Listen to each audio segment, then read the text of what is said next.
naman tayo mga bossing. So yun yung itsura niya sa harapan.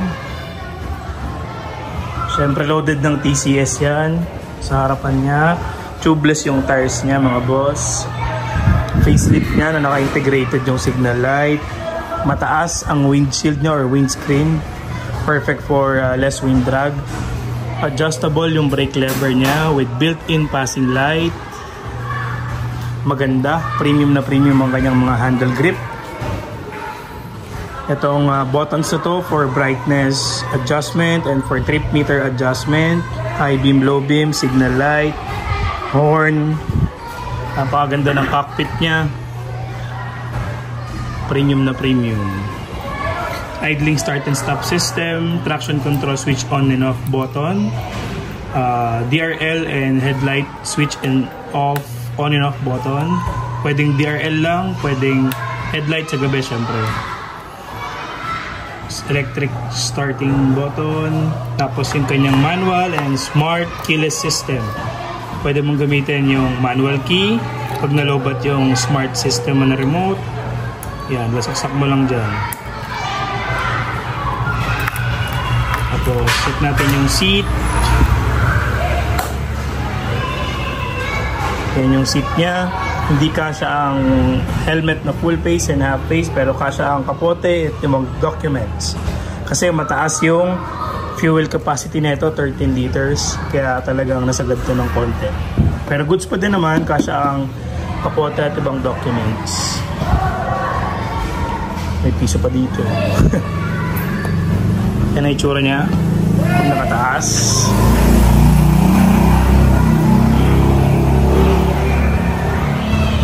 Yan naman. Loaded ito ng liquid cooled na din.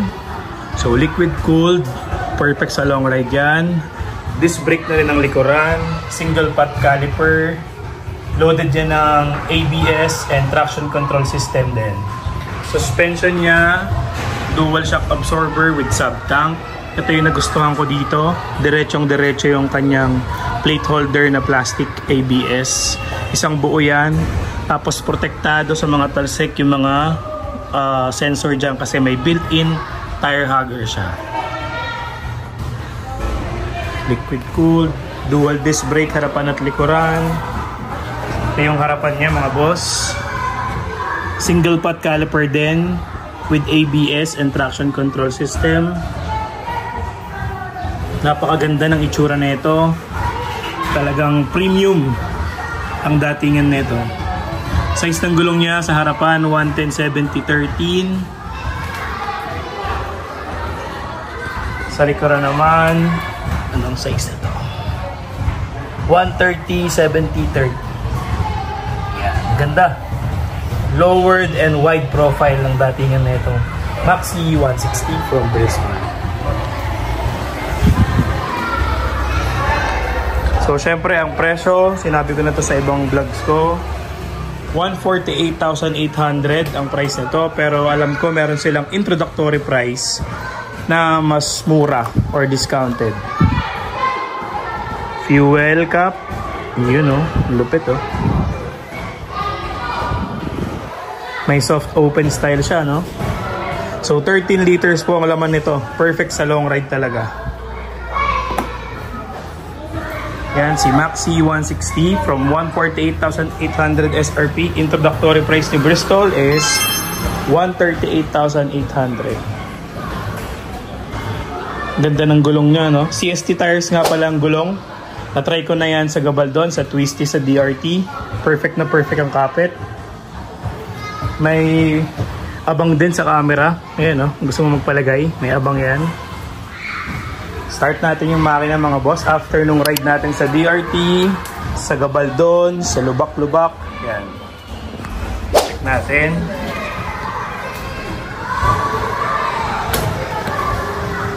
Tignan nyo yung panel, napakaganda. Dual color, digital panel. Start natin.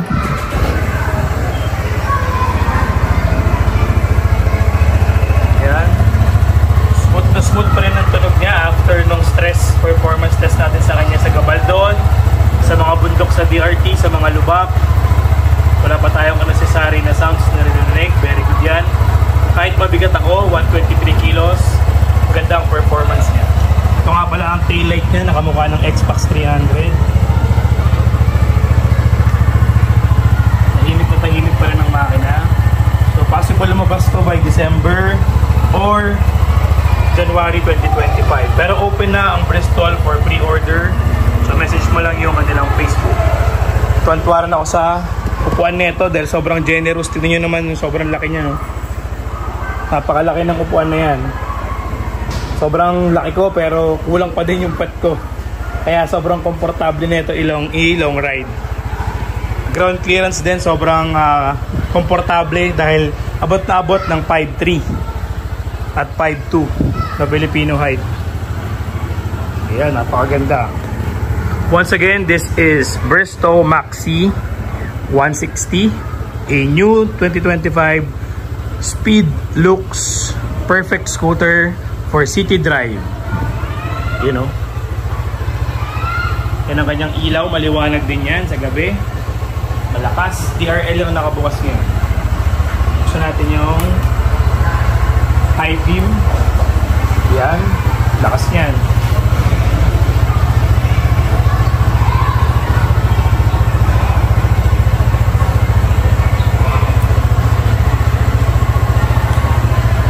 Saka yung mga ilaw niya lighted din pala. I mean yung mga buttons niya, lighted buttons din pala siya. Oh. Parang sa Fortress 160. So may ilaw din yung mga button niya. Backlight effect na malaking bagay kapag madilim na ride. Yan o, ang ganda. Dami ko na rin yung headlight netong si Maxi 160. Ayan, kita-kita nyo. Yan yung kanyang normal. Ito yung kanyang high beam, bright. So, surprisingly malakas din pala talaga ang headlight ni Maxi 160. Teka lang, may dadaan. Yan, umalis na. Ito nyo, ayan yung normal. Ito yung bright. So, malaki ang sakop. Mas malaki pa sa ATR 160 yung sakop nito. Diba? Ito ang passing light. Yan o. Ito nyo ba? So napaka-pogi na itong scooter na to na bago ng Bristol Motorcycle. So may tanong kayo, comment lang kayo dyan sa ating video. Comment nyo lang kung saan pwede magpa-reserve. Matutulungan ko kayo dyan. Message nyo lang ako. Maxi 160 from Bristol Motorcycle. You know.